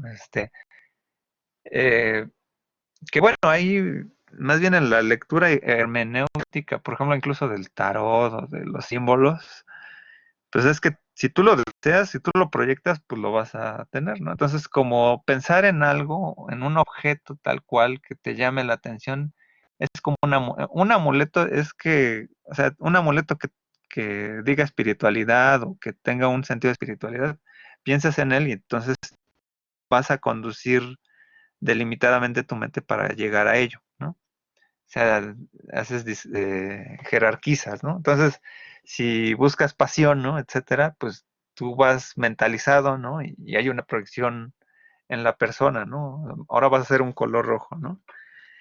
Ahí es, por ejemplo, me recuerda un poco al sistema el método de Mikhail Chekhov, en que ese no hace apoyo de la memoria psicológica, sino de la memoria de objetos, ¿no? O sea, de qué es lo que te evoca provocar las emociones, ¿no? Eh, el método de Stanislavski es más psicológico, ¿no? Pero bueno, o sea, los colores por sí mismos intuitivamente pues tendrían que tener este valor de energía, ¿no? Tal cual, ¿no? El azul, ¿no? Puede ser profundidad inmaterial, frío, plácido, diferente al verde. Solemnidad, ¿no? Quizá también en algunos otros manuales lo leía así como que el verdadero color del amor es azul, etcétera, porque refleja tranquilidad, bla, bla, bla, ¿no? Sí tiene una composición, pero pues aquí yo lo veo más formal, ¿no? En esta dimensión, ¿no? Ahora aquí un saco muy millennial, ¿no? Perdón la palabra, ¿no? Este, así de corte, slim fit, ¿no? Etcétera, pero formal, ¿no? Ahora está muy de moda este tipo de sacos, de un azul más, azul rey, ¿no? Entonces, dice, sí se parecen, ¿no? Los de Vancomer, porque ahí juegan mucho, por ejemplo, las marcas, ¿no? Bueno, ahora que es BBV, ¿no? Originalmente Vancomer era verde, ¿no? Cuando lo entran los españoles, ¿no? Pues ya el BBV pues ya es azul. Y entonces, pues bueno, tiene un sentido de la formalidad, ¿no? También cuando incluye Televisa el fondo azul, azul o amarillo, ya confronta también el aspecto de tranquilidad, también son sueños, también proyecciones personales, ¿no? o sea, la ensoñación en sí misma, ¿no? Entonces también ayuda, ¿no? Y es un color en términos de la intensidad de luz, ¿no? Mucho más amable que los rojos, por ejemplo, del Santander o Scotia, ¿no? Por ejemplo, o del Banorte, ¿no? El rojo es muy intenso, pero llaman la atención. Violeta, ¿no? Que muchas veces lo relacionamos muchas veces con la Semana Santa, ¿no? Pero bueno, es templanza, lucidez, reflexión, misticismo, introversión. Si se va al morado, decae la concentración, si va al púrpura es más elegante, ¿no? Es- pero pues bueno, es una dimensión, ¿no? Yo lo veo más en la cultura más que en la psicología, pero bueno, por psicología más me refiero a los hábitos. Verde, ¿no? El color más tranquilo y sedante, evoca la vegetación, frescor acuático y el mundo natural, pero eh, da la calma indiferente, no transmite alegría ni tristeza o pasión. Cuando algo reverdece suscita la esperanza de una vida, etcétera, ¿no? O sea, yo lo veo más como huellas némicas, pero también por la intensidad de luz, ¿no? En el espectro lumínico. Los pañuelos verdes, bueno, por ahí, pero el verde es muy intenso, el de los pañuelos verdes, ¿no? Este, mm, Ahí lo azul, ¿no? Lo azulado, bueno, es que el verde bandera, eh, pues le da más seriedad, ¿no? Ya no es, o sea, es muy intenso ese verde, los pañuelos verdes, ¿no? Y también ahí habría que ver una psicología por tonalidad, ¿no? También, este, digo, es una viabilidad, ¿no? Y el marrón, ¿no? Que puede ser masculinidad, severidad, confortabilidad, gravedad, equilibrio, se asocia con la tierra y el otoño. Que bueno, hay documentales en que yo he visto que es un color también repulsivo. Y es repulsivo por algo muy sencillo, pues tiene una relación con las excreciones, ¿no? ¿No? De hecho, por ahí hay una película que está un publicista, este, no me acuerdo ahorita el título de la película, pero en la película llegaba el publicista, el diseñador, y entonces, pues vendían galletas, tenían la marca de galletas, ¿no? Y entonces el tipo había dibujado una galleta, ¿no? Que está caminando, ¿no? Una galleta, ¿no? Está caminando, ¿no? Y va dejando sus pies, ¿no?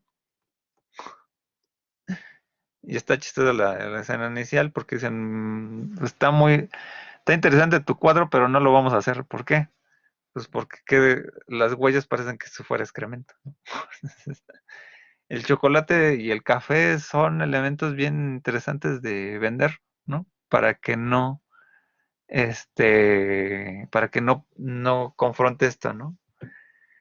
La manera en que se asocia, ¿no? En la textura, etcétera, ahí sí yo creo que va a ser interesante, ¿no? Cómo es la mezcola, porque bueno, el chocolate cómo pasó de ser pues algo ritual a un dulce, ¿no? O sea, es interesante, ¿no? Y ahora con la publicidad, ¿cómo anuncias chocolate, ¿no? Sin que se tergiverse el mensaje por el puro color, ¿eh? Es, interesante. El rosa, ¿no? Y aquí, pues bueno, me van a saltar aquí la filosofía de género, ¿no? Porque, bueno, ¿no? También se me hace un poco absurdo, ¿no? A mí son patrones culturales, ¿no? Entonces, que diga que es timidez, suavidad, romántico, fantasía. Esto es lo que dice Jan Costa, ¿eh? No lo digo yo. Delicadeza, feminidad, intimidad, ternura, ¿no? O sea, y aquí, pues, una Barbie, ¿no?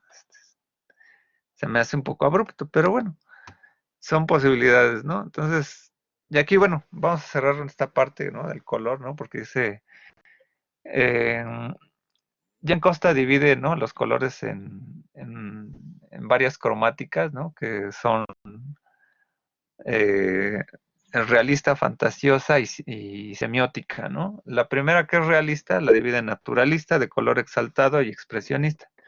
Ese es como usamos el color.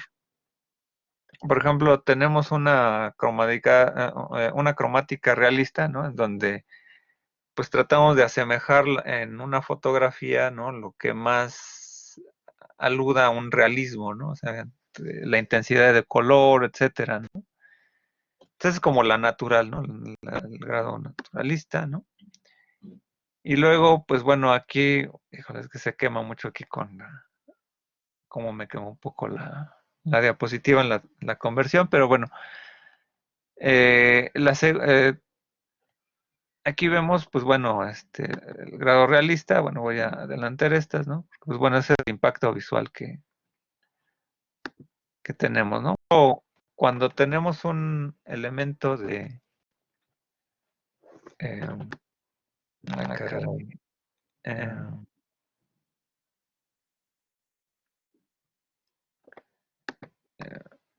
que un poco un delay por ahí, perdón, saturación y contraste, que es por, va a tener vamos a usar los colores, pero me va a llamar la atención algo. O sea, tiene un carácter realista por el carácter fotográfico, pero es una intención de alto contraste, ¿no? ¿No? Y saturo los colores. Estas son cromáticas realistas, ¿no? Pero por ejemplo aquí tenemos un expresionista. Bueno, aquí me quemó un poco la conversión de la imagen. Eh, pero por ejemplo aquí siguen partiendo de lo mismo, son altos contrastes, ¿no? Pero expresionista es como delinear un objeto, ¿no? Y que pudiera yo, que me llamara más la atención, ¿no? Entonces podría ahí yo, resaltar, ¿no? Este aspecto, ¿no? Voy a hacer cambio de pantalla a la aplicación. Queda mejor. Aquí. Aquí tenemos un diseño expresionista. Segunda clasificación es fantasiosa, ¿no? Que se opone a lo realista, ¿no? Se divide en imaginaria y arbitraria, ¿no? Imaginaria porque, pues bueno, por ejemplo, aquí tenemos una cebra, ¿no? Rosa. Nunca la hemos visto rosa, ¿no? Eh, entonces aquí resaltas algo que es parte del imaginario, ¿no? Pero, por ejemplo, si lo manejas como en arbitrario, aquí podemos ver que, por ejemplo, pues un elefante rosa no lo vemos, ¿no? Pero podemos confrontar dimensiones posibles, ¿no? Entre, por ejemplo, sabemos que un elefante rosa es un elemento imaginario arbitrario, ¿no? O sea, a lo mejor sale en Winnie Pooh, ¿no? Etcétera, ¿no? O, por ejemplo, hay una idea, ¿no? De loquitos, ¿no? De que ves elefantes rosas, ¿no? Es como un carácter arbitrario, ¿no? De la imaginación, ¿no? Del imaginario colectivo, podríamos decirlo, ¿no? Color, y ya entramos a la parte del color sígnico, ¿no? Que está dividido en esquemático, señalético y emblemático. Y esto es creo que la contradicción que vamos a llegar con la psicología del color. Porque bueno, esquemático, realmente creo que Jan Coste, pues como que lo esquemático es como lo icónico, lo señalético es como lo indicial, lo emblemático es como lo simbólico. Pero bueno, él le dice esquemático, porque hay colores que intuitivamente nos pueden dar una sensación de tranquilidad, por ejemplo aquí el del Intel, ¿no? Sin juzgar aquí el imagotipo, ¿no? O sea, pero cuando lo pasamos a la parte señalética es que, por ejemplo, aquí el rojo sí mismo puede señalar aquí peligro, emergencia, etcétera, ¿no? Y la parte emblemática, ¿no? Es como la parte simbólica, ¿no? Cuando hay una relación precisamente con la cultura, ¿no? Y aquí está precisamente este es un velorio, ¿no? Bueno, es un color, ¿no? Que están despidiendo, ¿no? En Oriente, ¿no? Algún ser querido, ¿no? Y visten de blanco, ¿no? Y aquí es el uso intencionado, ¿no? De los colores, ¿no? La pureza, la espiritualidad, etcétera, ¿no?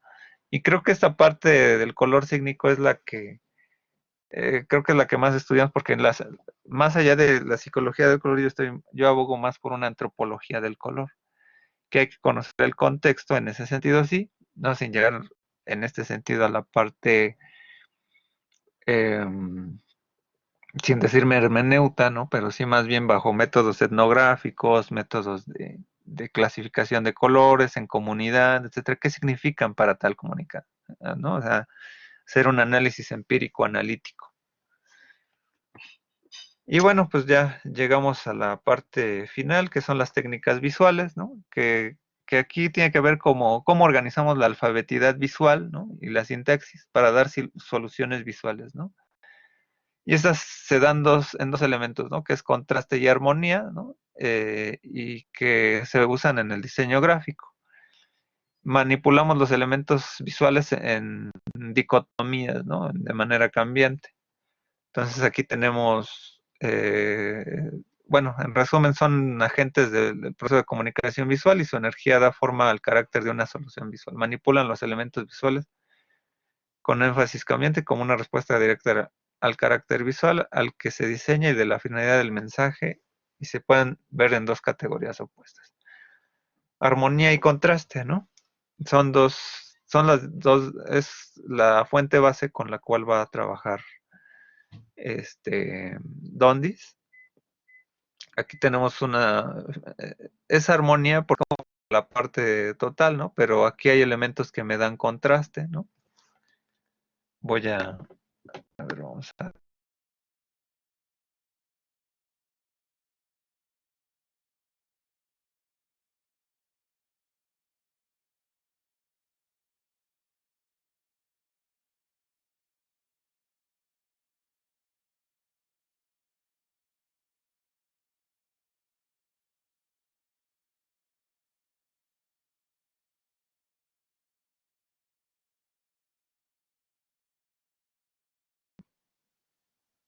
ver, parece, parece que se perdió un poco la conexión. Ya casi acabamos. ¿Mm?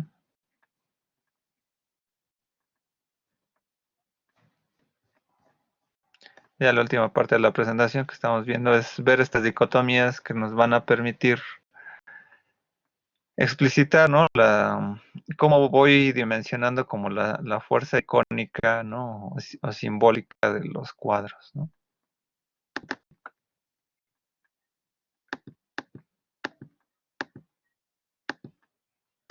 Perdón, es que se me adelantó un poquito, le voy a regresar.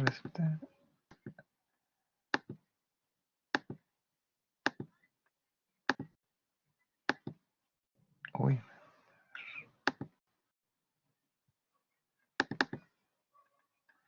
Armonía y contraste. Ok, entonces vemos esta parte de equilibrio y inestabilidad, por ejemplo, en esta pintura de Da Vinci, ¿no? En esta de Kandinsky, pues no hay un orden, ¿no? Aquí el peso se acumula en esta parte, en la parte de este lado, ¿no? En estos dos anuncios médicos, simetría y asimetría, aquí vemos, ¿no? Como el punto geométrico, ¿no? Aquí no hay un orden, no simétrico, ¿no? Pero, pues bueno, aquí hay líneas guía, etcétera, hay otro tipo de contrapeso, ¿no? Regularidad en esta pintura o este cartel de Lautrec, ¿no? Regularidad y elementos, ¿no? Aquí hay mucha irregularidad, es una pintura de George Gross, ¿no? Ecce Homo se llama, ¿no? Simplicidad y complejidad, esta pintura del Greco, ¿no? No tiene muchos elementos, esta de Goya, ¿no? Pues sí los tiene, ¿no? Es un análisis más complejo. Unidad, pues no tiene muchos elementos. Fragmentación, pues aquí hay muchas unidades, ¿no? Entonces se pierde, ¿no? La totalidad, ¿no? Economía y profusión, ¿no? Aquí este es un título de Nintendo con pocas letras, ¿no? No tiene muchos, aquí tiene varios planos, ¿no?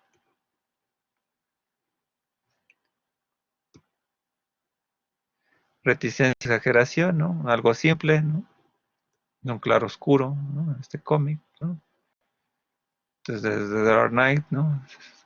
Es como una hipérbole, algo exagerado.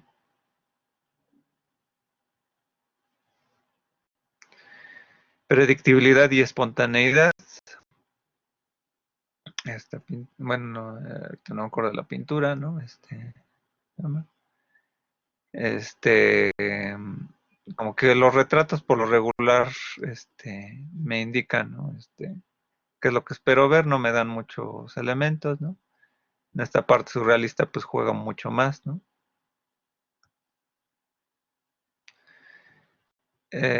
Actividad, o sea, si es dinámica, ¿no? O es pasiva, ¿no? O sea, aquí ya me da una idea de acción, ¿no? Esta pintura de gas, ¿no? Con esta de Cézanne. Estas dos fotografías de Dalí, ¿no? Sutileza, ¿no? Audacia, ¿no? En acción, ¿no? El personaje, ¿no? Aquí en fotografías, cuando son pintores, por ejemplo, sí se puede remarcar mucho las manos, ¿no? Cuando son fotografías más como intelectuales, pues buscas rasgos, ¿no? Más serios, etcétera, ¿no?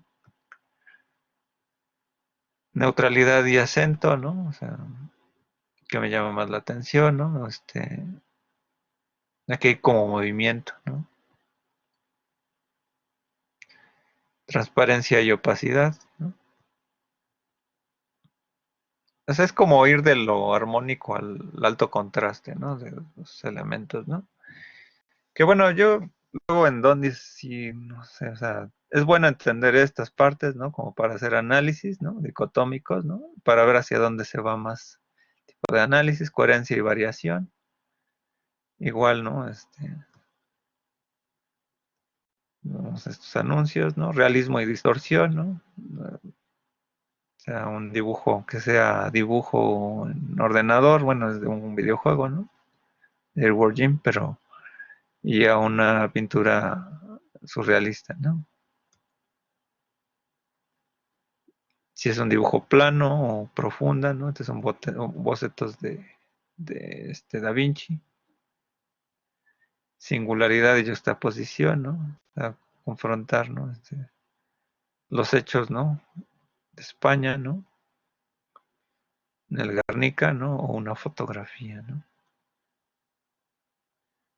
Secuencia y aleatoriedad, ¿no?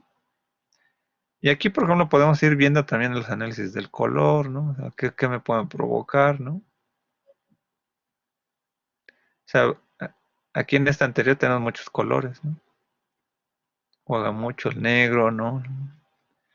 El verde se aviva, ¿no? ¿Dónde está el punto de atención, ¿no? Aquí no me lo indica bien, ¿no? Agudeza y difusividad, ¿no? No. Se juega un poco acá con, son azurados, ¿no? También, como haces de líneas, ¿no? Continuidad e episoidad, ¿no? Es como una catáfora, ¿no? Ya sabemos que se va a ver esto, pero en ambas, ¿no? O anáforas visuales. Pero bueno, tenemos este sentido, ¿no? O sea, vemos una continuidad, ¿no? Y aquí como que hay una especie de elipsis entre cuadro y cuadro o algo así, ¿no? De que hay cambio, ¿no? Bueno. Y bueno, pues bueno, ya llegamos finalmente a la parte, cerramos esta sesión. Eh, Obviamente la mayor parte de elementos, pues bueno, fueron de Villafañe, luego de Dondis, luego de Jan Costa, luego hay ilustraciones de Teoría y uso del color de Luigina de Grandis. Y bueno, pues aquí varias de las imágenes, ¿no? De algún modo, pues bueno, esta sección es muy interesante respecto de la parte compositiva. Es muy técnica, ¿no? De algún modo, pero sí nos permite entender como la búsqueda de una gramática o sintáctica, ¿no? Desde un punto de vista visual, ¿no? Entonces tenemos en este caso, ¿no? Que puede ser muy complejo cuando vamos llenándonos de categorías, ¿no? Sobre este tema, ¿no? Pero sobre todo, lo importante es la aplicación, porque entonces la aplicación ahí lo que me implica es más bien cómo, con qué intencionalidad yo voy a usar los colores, ¿no? La siguiente parte que van a revisar, pues ya es la parte de retórica, ¿no? La parte del cartel, ¿no? Ya les asigné ahí un cartel, ¿no? Determinado, ¿no? Bueno, una figura retórica la cual van a usar para su cartel, ¿no? La van a publicar ahí como un ejercicio en la plataforma. Obviamente para entender el ejercicio van a tener que revisar los textos ahí referidos, ¿no? El de Roland Barthes es la parte de la retórica de la imagen, para ver al menos qué es donde es el relevo, el anclaje, el mensaje lingüístico. Pero, por ejemplo, toda la parte de las figuras retóricas la van a revisar con Marianne Cao, ¿no? El texto de cómo usamos la retórica aplicada a lo visual. Y hay texto de La Torre, ¿no? Donde explica si son metalogismos, metaplasmos, metataxas, o metalogismos, ¿no? Etcétera. Lo que es el uso de las metábolas, ¿no? O sea, ya el uso intencional de un mensaje. Y entonces aquí en el cartel sí ustedes ya van a tener que ir aplicando, ¿no? Pues que al menos que el discurso del mensaje sea en una composición visual determinada, por ejemplo, usan la regla de los tercios, ¿no? O sea, no van a poner a la mitad de la fotografía desencuadrado algo, ¿no?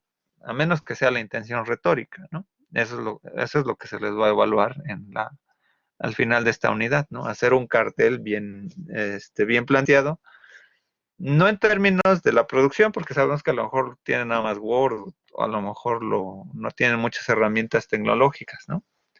Pero sí al menos llegar a un boceto que me indique muy claramente, entonces, en términos de composición, el uso de la línea, el plano, el color, o sea, todo esto, pues no es así como un choro así mareador, ¿no? Donde simplemente es un glosario, ¿no?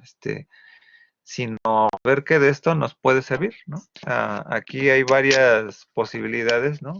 Que les permitirían a ustedes trabajar, ¿no? Ya de manera, a lo mejor de un bocetaje, no es producción audiovisual todavía, pero sí ya tener una idea muy concisa de cómo hacer ese trabajo, ¿no? El foro ya está abierto, el foro ya está abierto para que ustedes puedan ir haciendo su boceto de su trabajo. Obviamente al final de esta unidad ya se entrega personalmente, individualmente en la plataforma. Ahorita lo que van a hacer es compartirlo en términos del foro, ¿no? Entonces en el foro va abierto pues todavía la siguiente semana y la comunicación asíncrona, o sea, nosotros, tanto un servidor como Marisol, vamos a estar revisando sus trabajos hasta ver qué es lo que hicieron, ¿no? Entonces ahí ahí se permite pues a lo mejor tener errores, etcétera. Lo que no quiero o no queremos es que, bueno, por ejemplo, figura de onomatopeya, ¿no? Pues una onomatopeya es un pum, cuas, ¿no? A nivel verbal, ¿no? Entonces les pongo este ejemplo porque muchas veces lo ponen, ¿no? Voy a poner la pizarra, ¿no? Por ejemplo, una onomatopeya, ¿no? Que dicen, ¿no? Ponen pum, ¿no? Y su cartel es esto, ¿no? Este, su cartel es nada más aliterar lo que es verbalmente, ¿no? Y no, de eso no se trata, ¿no? O sea, no queremos que solamente o pongan, por ejemplo, una metonimia, ¿no? Que pongan una metonimia es, por ejemplo, eh, estoy pensando en una metonimia, vendieron un Van Gogh.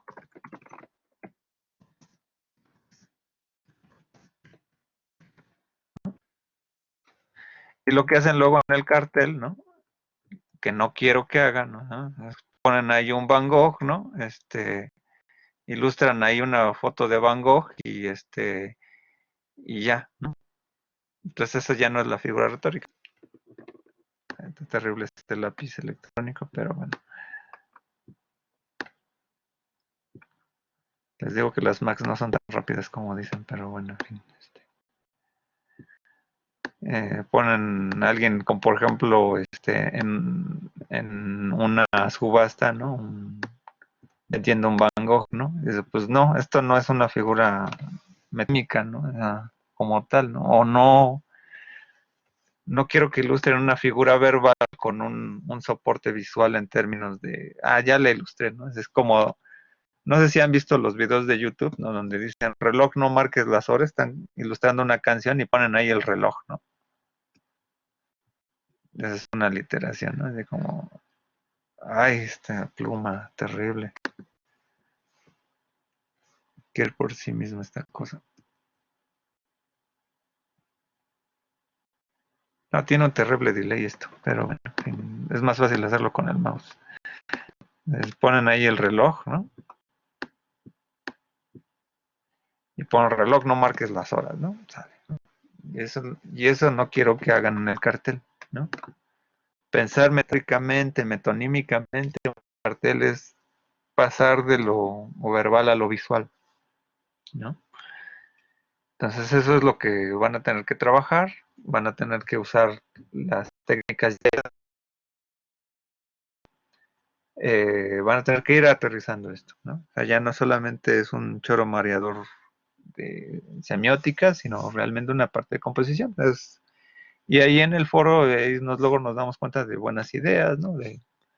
De buenos trabajos, ¿no? En semestres pasados, ¿no? Hemos visto cómo muchas veces, pues, hay buenos ejercicios, aunque no tengan necesariamente las herramientas, ¿no? O sea, lo importante de aquí es cómo generan su creatividad. Digo, un publicista no les va a pedir, hazme una metonimia de cartel, ¿no? Eso es parte de su creatividad y lo que ustedes van a usar, ¿no? Sale, bueno, pues hasta aquí, bueno, no sé si tengan alguna duda, pregunta, fue mucho, a lo mejor ahorita, un poco tardado, ¿no? Con un poco las herramientas, ¿no? Que de la plataforma, ¿no? Pero bueno, si no hay alguna duda, pregunta hasta el momento. Les recuerdo que, por ejemplo, que cada vez que iniciemos una sesión, por eso hago pruebas de audio.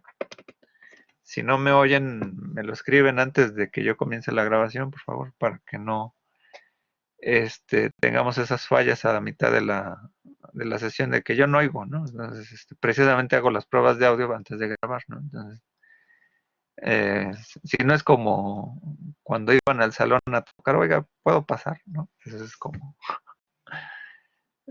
no perder más bien como quitarnos esa parte, ¿no?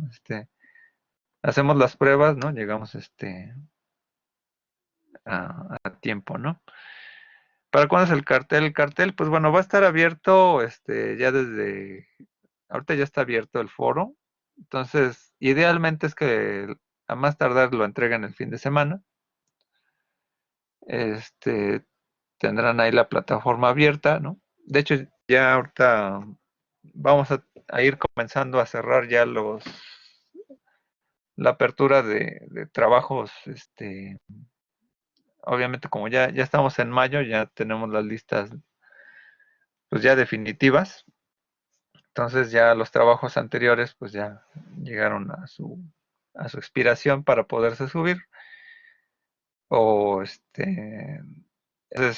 lo mismo, ¿no? Ya con las futuras entregas ahí más o menos, salvo este foro, que pues bueno, como es foro, los foros siempre luego llegan a estar un poquito más tiempo, porque a veces lo que necesitamos es retroalimentación y es el poco momento de participación, ¿no?